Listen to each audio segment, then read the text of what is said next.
Hello, in today's video I'll show you how to change between vacuum, mop and vacuum and mop, and I'll explain differences between those three modes on DREAME D20 Plus. When you click on the button that says custom right here, you can now change it.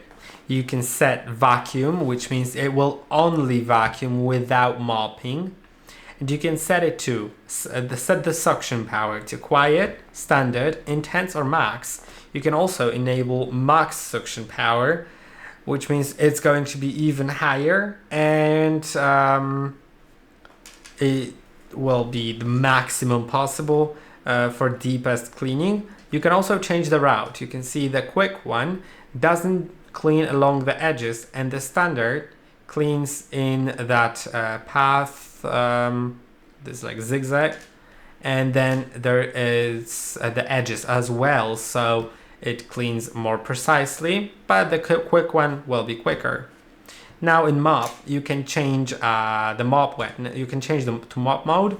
Then you can set mop wetness and route as well. Intensive has just a denser route. And mop doesn't use the vacuum, it only mops. Now vacuum and mop will at the same time vacuum and mop. And you can change the suction power, mop wetness and route. You can also set customize. That will allow you to set different settings for different rooms.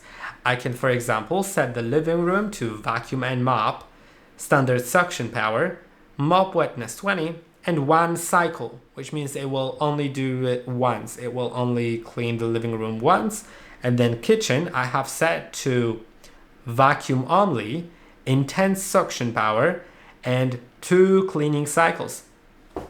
Now, once I approve it, that's how it's going to work. And that's it. I hope that this video was helpful. Don't forget to like and subscribe, and I'll see you in the next one.